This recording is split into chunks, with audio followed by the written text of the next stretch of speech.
Okay, so I was already in a hurry, and then I got interrupted enough that I had to redo this since it's a quick capture. And that sucks because I'm in a hurry and I want to go out and play pool. But I also want to start this, and it's okay for me to go quick because I think I'd like to have a series of videos on this. Fine, educate me. I am online to learn. I'm not here to teach per se. I don't want to. I love the teaching and stuff, and I'm here to share information. I'm not here to teach and make sure that you get it right. And here, take this first and that second. Don't care.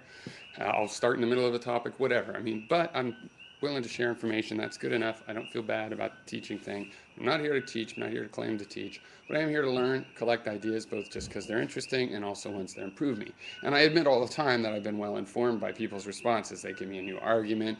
They give me something to pause and think about. They make me realize that maybe I've stepped too far.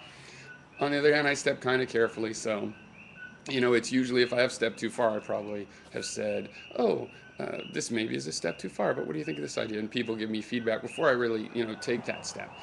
But I made a mistake about the rational measures, and it was obviously true that because I had some sort of a bias, I have them as a more perceptible numbers to me.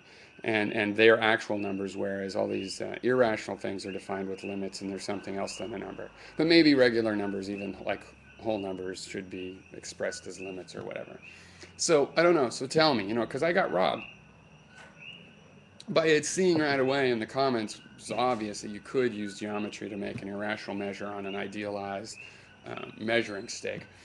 Um, I made the video saying, oh, well, I was wrong about that. But I raised a lot of other questions too, and I still have these questions because, okay, so I was wrong. So educate me. So you are knowing more things about math, and you're right. Okay. Um, Still, it seems from a given reference frame, some numbers have infinite amount of detail, right? Or is that an illusion? Is there some base or coordinate system where all of these numbers, all of these real numbers have a finite number of terms, or is it always that you need infinite number of terms for some of them? Plus, if you choose just root 2 as a unit, then have you don't you still have all these other irrational numbers that will be irrational in that unit system? Can you is there a way to have them all be all of those numbers uh, be represented in a finite number of terms? And if not, then how can you not at least teach me this? What is the significance? Because right now it's as if you're saying there is no significance. I'm just saying, I was saying, let's take as a metaphor this mathematics where everything is determined. And look, with this infinite detail, it's like no wonder in the real world we have just infinite detail and approximations and whatnot. But even in a mathematically idealized universe, if we reinsert the idea of cognition and time into it, and we were in a mathematical universe, but we had to, work with it, then, we still have these weird transcendental and irrational numbers and things that that express these infinite details. And to me, that's funny. It's the same thing with that A New Kind of Science by Wolfram. The automatons.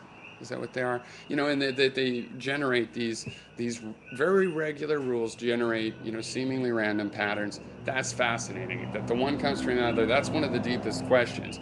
How do we get this simple stuff turns into a complexity?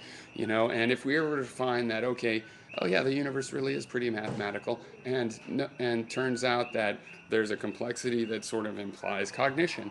Um, you know, I wouldn't be surprised because we have these simple rules turning into complexity, as if even with determinism it yields into indeterminism in some sense. And so tell me what I have a net around this irrational number and transcendental number thing and the infinite digits. There's something fascinating there. Okay, maybe I got it wrong. I certainly got it wrong how to express it. But what is it? What am I seeing? You can't read my mind, but because maybe you can. We think alike in a lot of things. What is it that is creating my sense of wonder about this detail?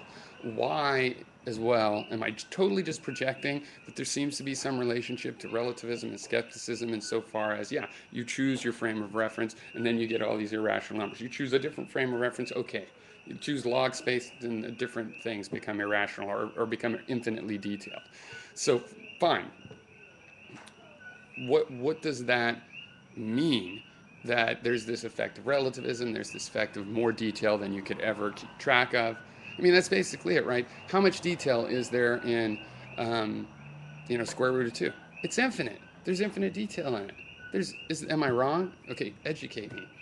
Am I wrong? Is there not infinite detail? If I had to store the complete uh, number of square root of 2 in some sort of formula, can I do that in finite terms? Now, I guess we've established that if I'm allowed to use geometry, we can do it in finite terms.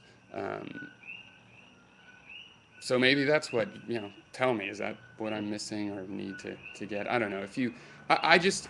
I want you still to make the video because I'm still just as wondrous. Okay, I had to give up on the ruler, but I'm going to try again. I'm going to get something better. I'm going to get a hold of this. And so, uh, so yeah, I think I still deserve a reply. Yeah. Cheers.